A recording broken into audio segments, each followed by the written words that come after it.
For a long time, we've designed products as opposed to experiences. And I think there's such an advantage to moving forward and thinking, how do we put the customer at the center of what we're trying to sell? And how do we make sure that that customer enjoys it in their full five senses?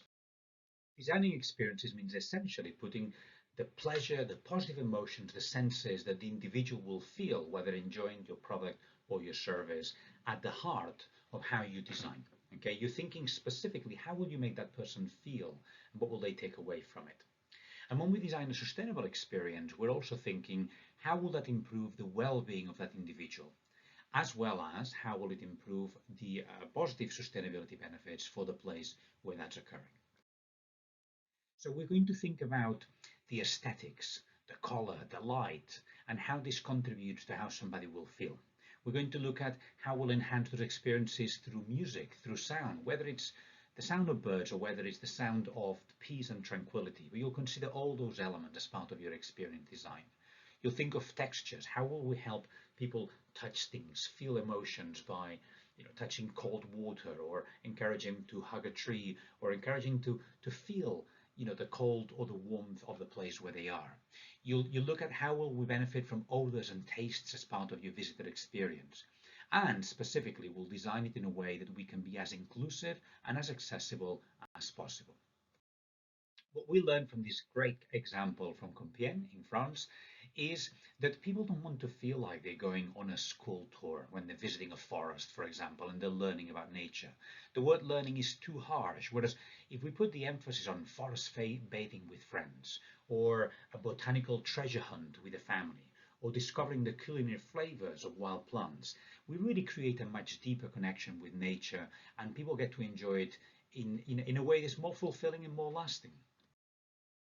So these experiences essentially have to be co-created. You need to think about what will be all the different touch points. By this, we're thinking what will be all the individuals and all the different locations that will actually help us create that experience, and how do we use every single one of those individuals to create a positive and consistent experience for the visitor.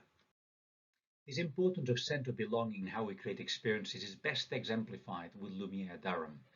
The work that was done here was fantastic at creating public-private partnerships that meant that even when world-class artists came to light up this beautiful city, what they did is they really worked closely with local and national artists as well as the local communities to identify the sense of place in that locality. And this created fantastic sense of ownership from locals for the products that came out. In summer, many products sell by themselves. In winter, we need to work a lot harder at it. When we create experiences, we need to make sure that the winter experiences are different from those in summer, because we need to take into account natural factors, we need to take into account demand factors, as well as supply factors. Many things are different, and we can't just assume that a product that worked in summer will simply also work in winter for us. The way this B&B markets itself in winter is very different to how they do it in summer.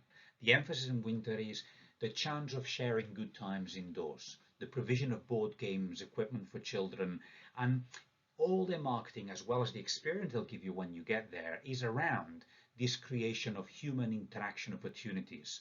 Whereas in summer, the way in which they promote themselves can be much more about outdoor experiences. We can be much more proactive in how we manage seasonality. We can try to avoid seasonality by identifying new markets and looking at ways in which they can complement the markets you've got at other times of year. We can control or mitigate or reduce the likelihood of seasonality by developing new events, creating specific products for this time of year, and finding ways of pump priming on the product design and experience design. We could simply accept that seasonality is going to happen, and particularly if you're very remote, that's quite likely to happen anyway. So we find ways of reducing costs and reducing some of the services that will have the highest cost for you to operate, or only operate when you've got large volumes of visitors. Or we could also just look at ways of transferring or sharing some of the risks by basically partnering with other organizations and doing joint marketing activities, or sharing some of the facilities that you may have, or encouraging somebody else to create the product for you. These beautiful guest houses decided specifically to want to be busy all year round.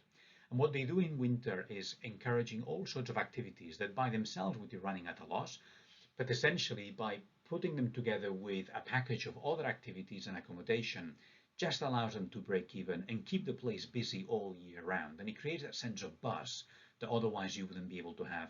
And it encourages people to book at any one time of year. I suggested at least 5 different ways in which you can reduce your seasonality. But you need to decide which is specifically the one you're going to work on, and working more than one at the same time will end up being confusing. You could work at generating more new first-time sales. And to do this, you'll need to think about what are the markets that are specifically available during low season that are not available at other times of year.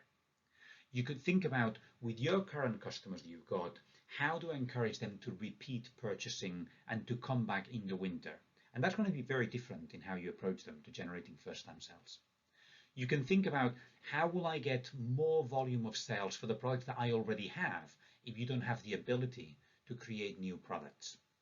You can also think about, how do you bundle products? How do you make sure that if a product is going to be running at a loss, how do you sell it together with another product that's going to have a reasonable profit margin for you? And you use the loss leader as a way of cross-subsidizing and cross-selling the other product. Or you could have specific campaigns on how do you increase the size of the group. How do you make sure that people have already come in the past now come back in the winter with friends and family, and therefore we increase the size that way? Every one of those 5 different topics is going to require a different marketing strategy.